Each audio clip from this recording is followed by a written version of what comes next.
Democratic Senator Chris Coons of Delaware joins us now. He serves on the Judiciary and Foreign Relations Committee. I feel as though these cases are in the Venn diagram of your committee because they deal with both the judiciary and they deal with our entanglements with foreign countries. Talk to me about the way that these rulings allow the president and Stephen Miller to reshape our national identity and this country. Alicia, it is so hard to process what the Supreme Court has just done, which is to strengthen the president's hand in making deportation decisions, in expelling from the United States people who came here under a long existing bipartisan program that says when certain countries are countries of violence and oppression, where they have natural disasters, we will welcome in folks from that country. In Delaware, we have a significant Haitian community that's been working in southern Delaware for years, that have put down roots, that have contributed to our community, but they're here because of this temporary protected status program. The president will now use this Supreme Court decision to expel them from the United States.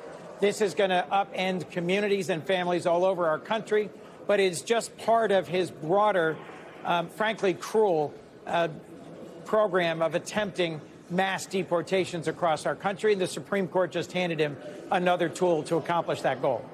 All right, let's talk about your Republican colleagues in the U.S. Senate, because yesterday they have this lunch with the president. Apparently they all yell at one another and air all of their grievances. And then somehow two of them change their votes on the Iran war powers resolution. I have never seen a profile in courage collapse in 24 hours. Do you have a sense of what happened in that meeting? Have you spoken with Senator Cassidy about his thinking on this?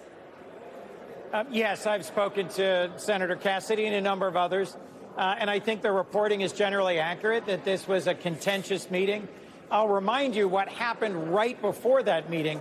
We have a broad bipartisan bill on housing that President Trump was coming to sign. The whole signing ceremony was set up.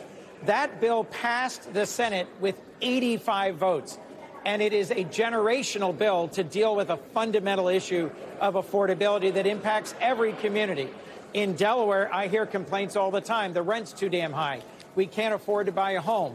And this bill, which took a long time to put together and was ready to go for enactment by the president, at the last minute, he said, nope, I'm not going to sign that unless the Senate adopts the SAVE Act, which would change election law in this country and give him more power to influence the outcome of elections.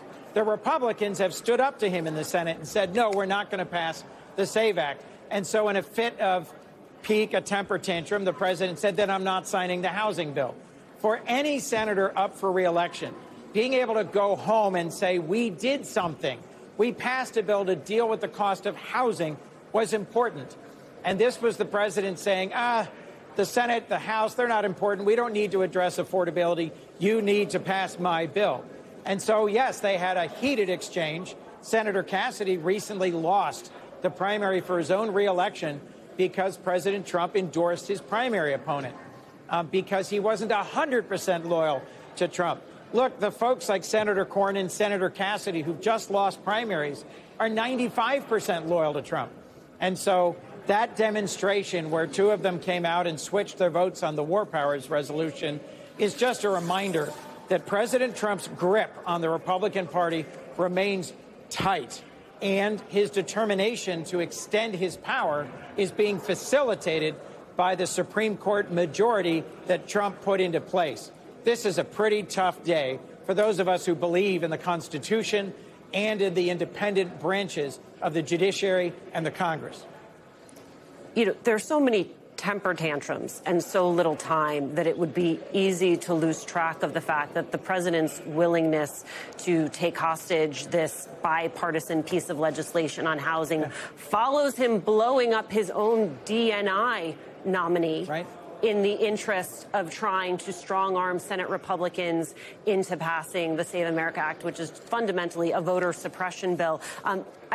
Do you have a sense of where this goes next? Is there another lever he hopes to pull? Are Senate Republicans going to stand strong against the Save America Act? There are not 50 votes in the Republican caucus to pass the SAVE Act. And I have encouraged and thanked colleagues who continue to stand against this outrageous voter suppression measure. But I'll remind you, you just referenced it, what President Trump is playing with. The director of national intelligence, the acting director, is now a completely unqualified political hack with zero experience in national security. Someone who didn't even have an intelligence clearance and is now over firing people at the Director of National Intelligence Office by the dozens on a political payback mission.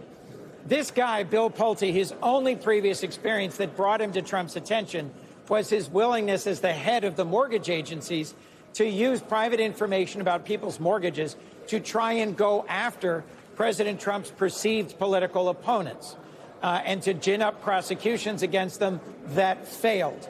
That's not the guy you want in charge of our national intelligence agencies. And we were on track to pass a renewal of one of the most important spy authorities that allows the American intelligence community to intercept communications of foreign nationals. That's now on hold, putting our country more at risk and further politicizing some of our key intelligence capabilities simply because President Trump keeps trying to steamroll the Senate majority. Senator Chris Coons, thank you so much for joining us. I appreciate your time.